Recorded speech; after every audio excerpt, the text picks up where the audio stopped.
Sa aking YouTube channel, Ate Jo TV. Gusto may i-share lang po ako sa inyo. May gusto lang po pala akong i-share. Pasensya na po kayo. At ngayon ko lang po naisip na i-vlog at nabuksan ko na siya. May in-order po pala ako. Ito siya, nabuksan ko na at ngayon ko lang naisip na i-vlog ko pala siya. Ayan. At ito po yung in-order ko guys. Ayan, instant nabuksan ko na talaga siya. Umorder po ako ng Shirataki Miracle Rice. Ayan, na curious po kasi ako guys kung ano po yung kung ano pong ano niya kasi doon sa napanood ko po ito sa TikTok. 5 to 10 minutes daw po siyang isusok sa tubig. Tapos yan, luto na siya pagka isok mo siya ng 5 to 10 minutes sa tubig. Ito po siya, Shirataki Miracle Dry Rice. All natural, low fat, fast and convenient. Ayan po yung nakalagay dito yung nakasulat dito sa kanyang pack. Yan, nutrition facts po, 28 calories, 28, 0, total fat, 0. Ayan, maganda daw po ito guys sa mga nagda-diet or sa mga diabetic, yung mga ganun. Tapos, yung lasa daw po nito ay, kung ano daw po yung lasa ng bigas na yung kinakain natin, ganun din daw po yung lasa nito. Kaya na-curious lang ako, tikman po natin mamaya or i-update ko po kayo mamaya kung ano po yung itsura niya. Ayan. Ayan, thank you for watching guys. Update ko po kayo mamaya. Hi guys, mga kanegosyo. Try po natin ngayong gawin or iluto yung ating nabili na Miracle Dry Rice or Shirataki Rice. Buksan po natin at isusok lang daw po ito sa mainit na tubig.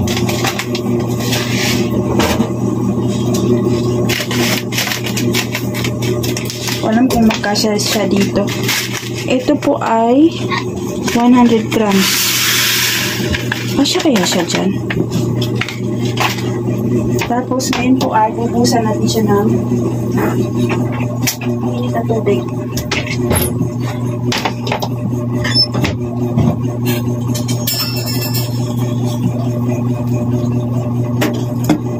Sakto na yan, baka manata.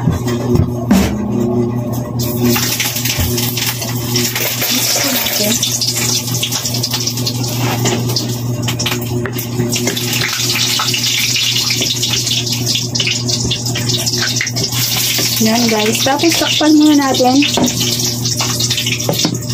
Tapos ang nakalagay po dito ay isusok daw po natin siya ng 5 to 10 minutes.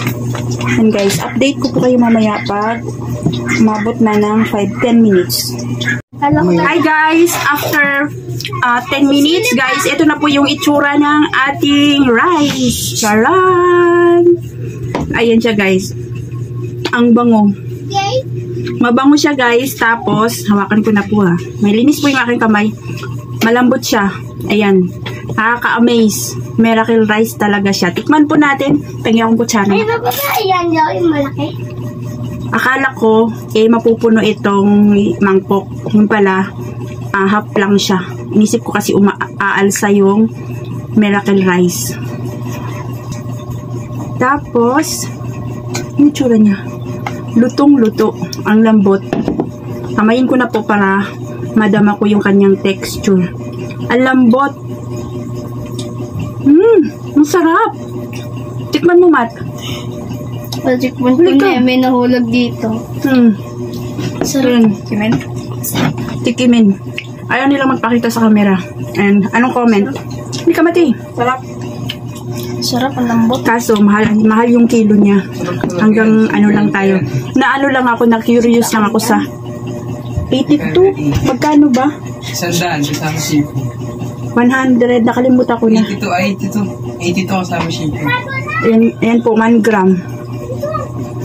Na-curious lang kasi ako sa rice na to. Yan, ang sarap, ang lambot. 49 na 50. Ayan, 10 minutes ko lang siyang sinuk sa boiled water or mainit na tubig. Pang isang kilo na. Man mo, alasa. Sarap. Sarap. Nakaka-amaze. Akin yan na. Diba, para tayo nagsaing. Kaya? So guys, oh. Kanin ko yan na. Ayan lang po guys. Kain po tayo. Dyan, tiniming ko po na kakain na kami. Ang ulam. Hindi mo sa nilang iba po. Kay Lola yan. Diet yan. Kain po tayo. Ayan, daing na salmon. Para mo din Yan, thank you for watching guys. Yun lang po i-share ko sa inyo. Nakaka-amaze talaga yung miracle rice na yun. Ayan, lutong-luto. Ang lambot. Hindi nga lang siya maalsa pero malambot siya saka mabango. Thank you for watching.